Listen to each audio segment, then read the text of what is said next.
Okay, we're back. This is Tech Math 1. We're looking at the final review, part 3. So they tell us to factor. So we say, okay, add 6 to both sides, and we get this, x squared minus 5x plus 6 equals 0. So it's an equation. We're going to factor and solve this. So now I, again, have to unfoil factor, right? Because it's 1x squared. So it multiplies to be 6, but adds to be a negative. So this is what I was talking about earlier. We have 6, but our suspect list is going to be -1, -6. It's got to be a negative times a negative to get a positive, but somehow add up to be a negative. That didn't do it. What else do we have for 6? It's -2, -3. That did it. That multiplies to be +6 and adds up to be -5. So we've got it factored, x minus 2, x minus 3 equals 0. Now, this is kind of cool. It's something you learned a long time ago. When you multiply anything by 0, you get 0. Well, that is not just an if-then statement. If I multiply by 0, then I get 0. It's also it's called a biconditional. It's an if and only if, meaning it goes both ways. So if I end up with 0 through multiplication, if I end up with 0 and there was multiplication, then one of these has to be 0. So we say x minus 2 equals 0 and x minus 3 equals 0. And then we solve that equation. Add 2. X equals 2 is one solution. Add 3. X equals 3 is the other solution. And we're done. 2 and 3 both work in that main equation. All right. Lovely. Let's again, number 2, it says solve by completing the square. Ooh. So we will solve by completing the square. And they didn't go easy on us because solving by completing the square, but to complete the square, I need this to be a 1, x squared. I cannot have a leading coefficient of 2 or anything other than 1 there if I'm going to complete the square. So I have to divide everything by 2. You're allowed to do this if you're looking for zeros. You're not allowed to do this if you're looking for maxes or mins on the graph. But we're not. We're just looking for zeros, and so the zeros will still be in the same place, even if we divide everything by 2. So now we have this, x squared plus 4x, leave a little space, and then equals 5. All right, now we're going to complete the square. We're going to make this a perfect square trinomial on the left. To do that, we pull this number out, 4. It's always b, the thing in front of the x. So you pull that out and you do 2 things to it. You cut it in half and square the result. So half of 4 is 2 and 2 squared is 4. 4 is the magic number. So I put plus 4 here and plus 4 there on both sides of the equation, plus 4. Now, this is now a perfect square trinomial, meaning I can factor it, x plus plus because of the plus here and the plus there. And then it's always going to be this thing before you squared it, so 2. 2 times 2 is 4, and 2 plus 2 is 4, so like that. 5 plus 4 is 9. So now look, we've got this, x plus 2 quantity squared equals 9. And now, again, if we were in college algebra, we'd be looking at graphing this. This is called Vertex Form, second degree equations. You can find the vertex, super easy. You move that over, make it -9 equals 0, and then the vertex is -2, -9. But we're not doing that. We're just going to solve. So we want to get rid of this squared. Remember how to do that? We do the square root of both sides, but because it's an even root, we throw a plus or minus in front of the square root. And now this is by itself. That squared and square root kind of wipe each other out. And so we want to isolate the variable, so we'll subtract 2. And so we have -2 plus or minus the square root of 9. Oh, bummer. Now, if this were ugly, if this were like the square root of 11, we'd be done. We'd just circle it, say, oh, -2 plus or minus the square root of 11. But it isn't. It's pretty. It's 9. We can take the square root of 9. When we take the square root of 9, we get 3. Now I can play with the regular numbers. It's out of the square root.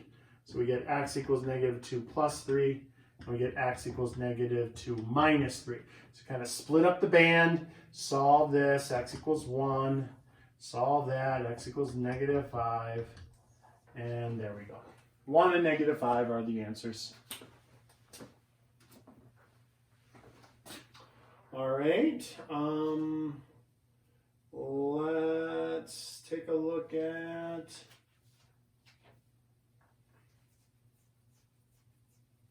solve using the square root method. Okay. Page 8. I don't know. Oh, I put page 7 over here. It's like, where did the other page go? Got it. Okay, here we go. Still in chapter 5. They want to solve using the square root method. We just kind of did the square root method. That was the square root method. We will do it again. It won't be as involved as this one, though. Completing the square is quite the process there, as you can see. So this one, number 3, solve by using the square root method. So that just means you divide the 3 out, and then you have r squared equals 27, and then r is equal to plus or minus the square root of 27. That's, we did the square root of both sides, and because it was an even root, we put the plus or minus on there. Now, they want an approximation for this to 2 decimal places, so you pop that into your calculator, and that's where the 5.20 came from. Plus or minus 5.20. So that means there's 2 solutions there. You could write it like this if you wanted to, 5.20 and negative 5.20. The plus or minus is just shorthand, so you don't have to write it out twice. All right. Number 4 is 2x squared minus 5x minus 3 equals 0. And they want us to use the quadratic formula. Quadratic formula is the opposite of b plus or minus the square root of b squared minus 4ac all over 2a. All right. So we're going to do a, b, and c. A is the thing in front of the x squared. B is the thing in front of the x. C is the thing with no x on it at all. Make sure you get the signs in there. Signs everywhere. Signs 2, -5, -3. All right. So now x is equal to the opposite of plus or minus the square root of squared minus 4c all over 2a. So I left them all blank. I will fill in the blanks now. B, the opposite of b is -5. So we put in a -5 here and a -5 there. A is 2. I put a 2 there and a 2 there. And C is -3, so I squeak a -3 in there. Now, we simplify. So it's kind of plug and chug. You put in the numbers, chug out the answer. 5 plus, because 2 negatives make a positive, plus or minus, square root of -5 times -5 is 25. Negative times a positive times a negative is positive, what is that, 8 times 3, 24? All over 4. Well, 25 plus 24 is 49. All over 4. Oh, again, bummer. If that were ugly, if that were 47, we'd just stop. We'd just say, oh, 5 plus or minus the square root of 47 all over 4. And we'd be done. But they gave us a pretty number. So 49, the square root of 49 is 7. So I split that into 2 problems. 5 plus 7 over 4. And 5 minus 7 all over 4. And so 12 fourths is 3. So that's one of my solutions, is 3. And -2 fourths. And I can reduce that to -1/2. And that is my other solution. So 3 and -1/2 are the 2 solutions for that quadratic formula. All right. Okay, the last one is a little easier. And you'll notice they omitted, in this course so many times, they omit that plus or minus, see?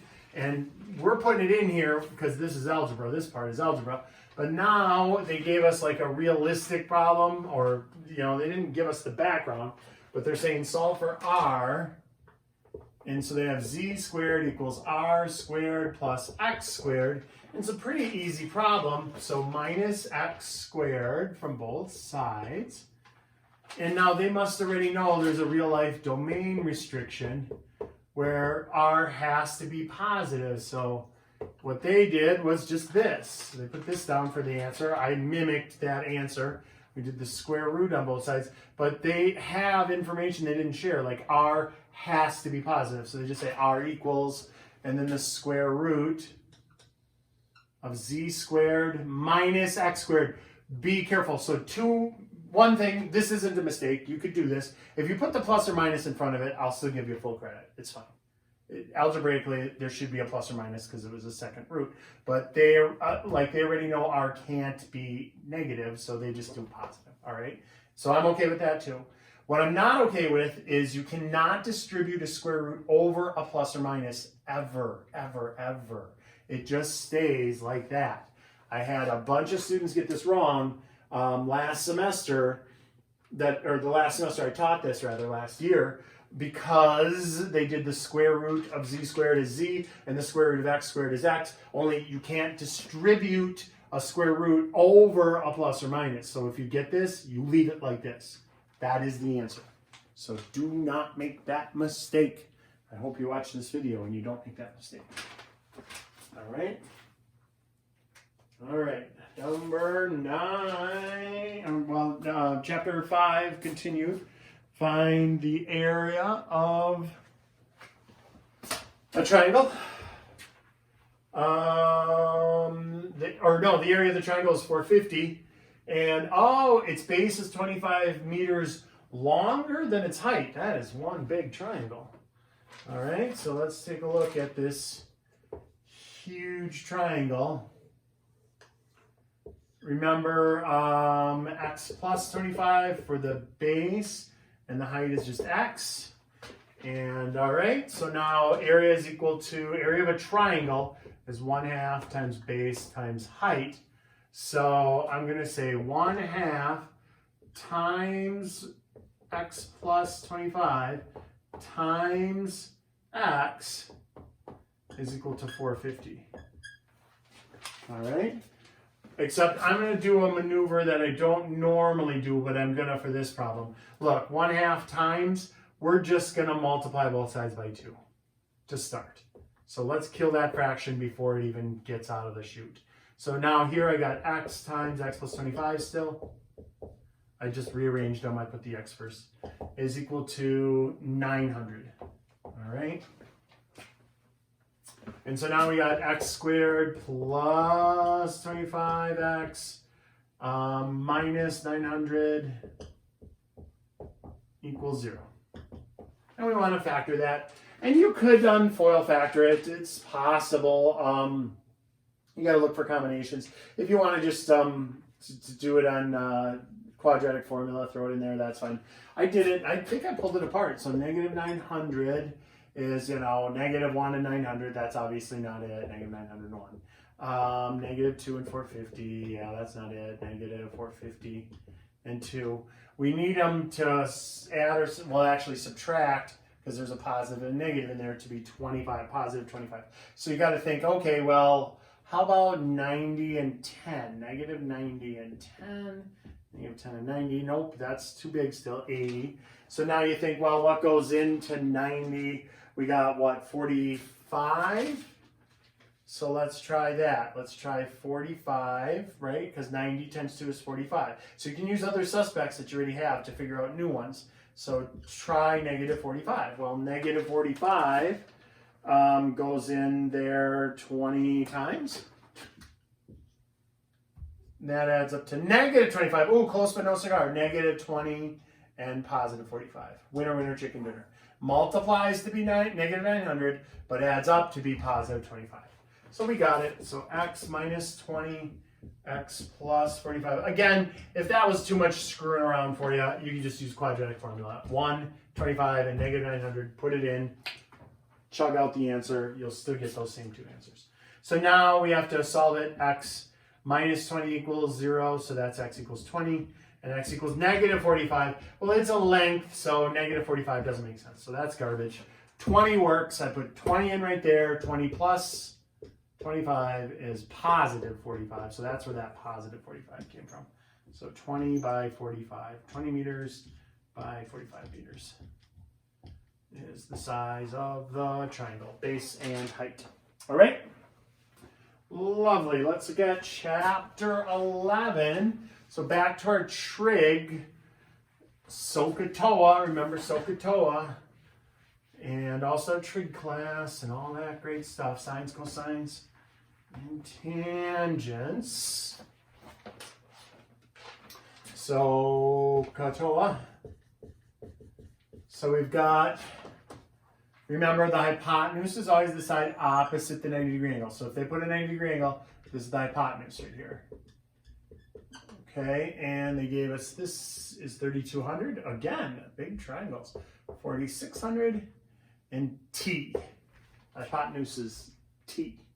And they want us, oh, find T. Okay, so we don't need SOHCAHTOA to do that. We need Pythagoreans Theorem. A squared plus B squared equals C squared. The hypotenuse is right there. That's always got to be C.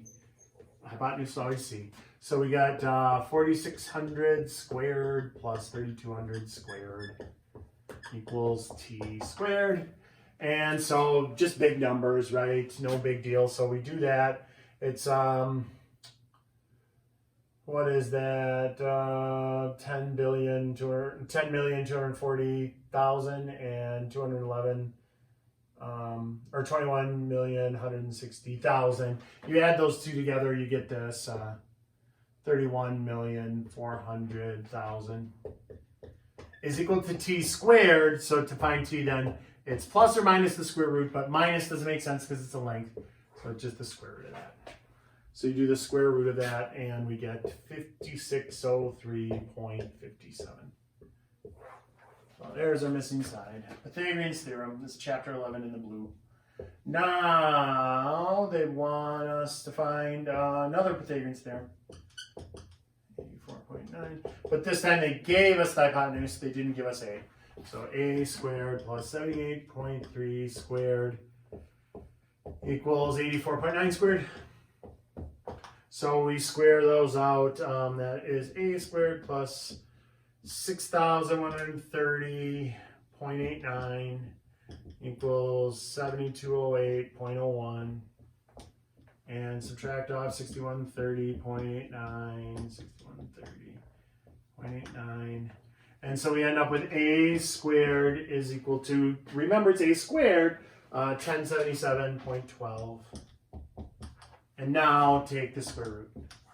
And it's plus or minus, but negative doesn't make sense, so we're just looking at the positive. So the square root of that is 32.8. And that's in centimeters. All right, lovely, lovely. Still chapter 12, but now we're going to do chapter 11. Sorry, still chapter 11. So two more with chapter 11, but this time we are going to use sines, cosines, and tangents to find missing angles and such. So number 3 is H. They told us this is 67 degrees. They told us this is 8.56 centimeters. And they said, hey, why don't you go ahead and find H? Well, it's a 90-degree triangle. And so we've got, with this angle, 67 degrees, we have opposite and adjacent. We don't have the hypotenuse. So opposite and adjacent is tangent, TOA, opposite and adjacent. So the tangent of 67 degrees should equal 8.56 over what we're looking for, H. And now remember, cross multiply and solve, bloop, bloop, H tangent 67 equals 8.56, and then divide by tangent 67. And I know some of you are like, I'm not showing all that work. I just know they always switch when it's like that. You can switch them. It's fine. You want to skip the work and just jump right to this step, tangent of 67. I'm fine with that. And then pop that into your calculator, and it'll kick out 3.63 centimeters. Lovely, lovely. Number 4 is a little trickier because they give it to you. They say, okay, hey, look. We got this height is 32, and we got this bottom base is 80, and this is x, and then they sneak in there, it's isosceles. Well, if it's isosceles, then if this is x, which means if those two angles are the same, these two sides are the same. And if those two sides are the same, then half of 80 is 40. So look at this. You end up with this triangle. You got this 32, You got this 40, half of 80, and you got this 90-degree guy here, and you're looking for x. So now, again, opposite and adjacent, no hypotenuse, so opposite and adjacent, tangent again, really doing the tangent to death here. So tangent of x is equal to 32 over 40, but then I want to put that in my calculator, so it's x is equal to the arctangent of 32 divided by 40. So second tangent gives you a little tangent to the -1 called the arctangent, and then you kick that into your calculator. It kicks out 38.65, but they want the nearest degree, so we'll call it 39 degrees. All right. And then lastly, chapter 12. They have the little 1, they stuck the 1 on there. That's kind of optional. We start up in 1 in Tech Math 2. So we do chapters 1 and 2. And so 1 isn't going to be on your final in Tech Math 1. It will in Tech Math 2, though. It'll be on you'll actually have a test on it, and then it will be on the first final also. All right, so let's see. This one, they want us to find 3 things. Jeez, talk about asking a lot for a problem here. It's not as bad as all that. Let's see. They give us this is 57 degrees. They give us this is 25.6 centimeters. They give us 21.8 centimeters. They have this as little baby k. They have this as capital K. They have this as H. And they said, hey, why don't you find H and K and little k. So find it all. Okay, so first we'll find, what will we find? Let's find angle H first. So let's find angle H. So how do we find angle H? We're going to use the law of sines. We can't use SOHCAHTOA. That's not allowed because it's not 90 degrees. We don't know any of these are 90 degrees. So that only sine, cosine, and tangent work when you've got right triangles. That's right triangle trig. So we're going to use the law of sines. Remember how that works. That says the sine, the side over its opposite angle sine is equal to the side over that's opposite angle sine. So we get set it up like that. It doesn't matter if you put the signs on top and the numbers on bottom. It's fine. It is as long as you match them correctly, opposites over each other. So if you had said sine of h over 25.6 equals sine 57 over 21.8, we're still golden because look, the first thing I'm going to do is cross multiply. So I'm going to get sine h 21.8 times sine h is equal to 25.6 sine 57. And I have this as a decimal in my calculator. Don't do it yet. Divide by 21.8, divide by 21.8. Now, just to avoid confusion, I did this in my calculator. So, be careful, be careful. When you type this in, 25.6 sine, and then it kicks up that, and you say 57, and then do this in parentheses. See how dark I just made that? And then divided by 21.8. And then hit enter. All right? And double check it right now. Type all that in and hit enter, and you should get 0.98486085504. All right? Now we want the arc sine of that. So it is h is equal to the arc sine. So you hit second sine, it'll pop up that, and then hit second, and then down on the bottom, I think the negative says answer. Hit that, and it'll do this answer. It'll do this last thing that you have in there. Or you can just type it in again if you want to. And so the arc sine of that, and h is, voila, 80 degrees, roughly, right? We're rounding to the nearest degree. So 80 degrees.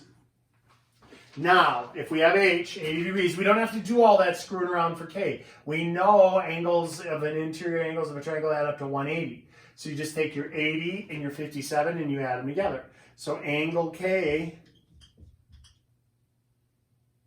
is easy peasy. It's 180 minus 80 plus 57.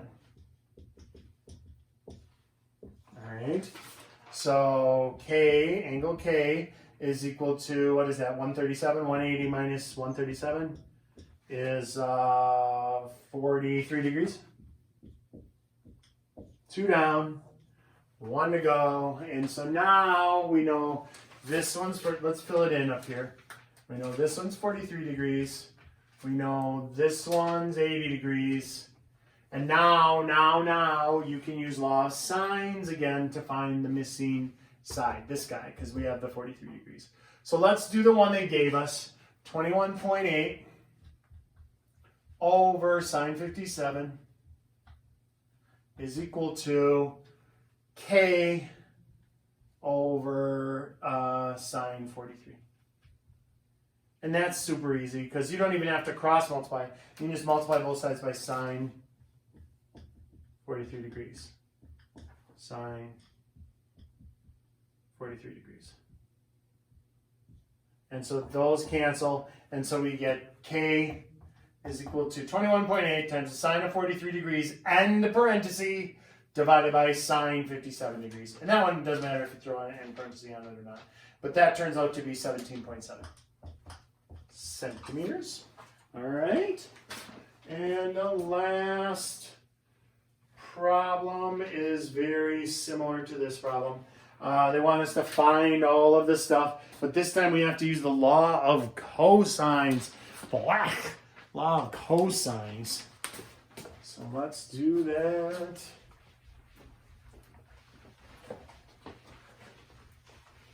The law of cosines. So look at what they give you. They give you this triangle where F is here, E is here, D is there, 34 degrees is there, 29.7 centimeters is there, 28.2 centimeters is there. And so we're going to use the law of cosine. C squared is equal to A squared plus B squared minus 2AB cosine of angle C. So that's what we have to do because of what they gave us, all right?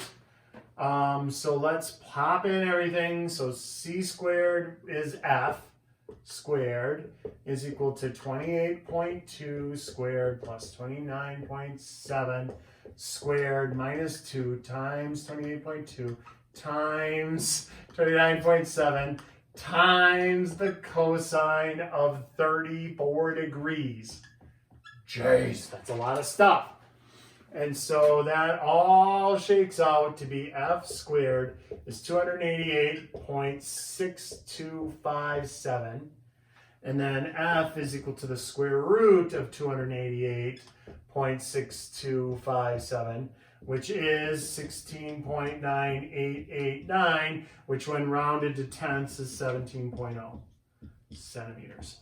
Now that we have 17, though, we know this is 17. We can find the other sides. So we just say, okay, law of cosine, 17 over the sine of 34 degrees is equal to, what do I got there?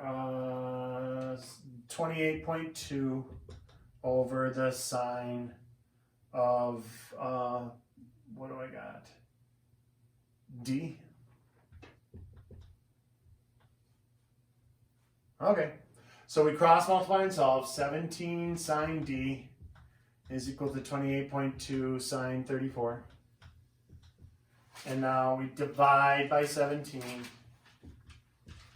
And again, we have the sine of D and is 0.927602345. Don't forget that second parenthesis, 28.2 sine 34, end parenthesis divided by 17. All right, and you get this 0.92, blah, blah, blah, blah. And now we do the arc sine of that. So second sine of 0.927, and that is 68 degrees. Phew! So we got F, we got angle D, and now to find angle E, you just add those two and subtract from 180. So 180 minus 34 plus 68. And that's 180 minus 102. And that is E, angle E is 78 degrees. Those were pretty involved problems. All right. Awesome. Good luck on the test. Study, study, study.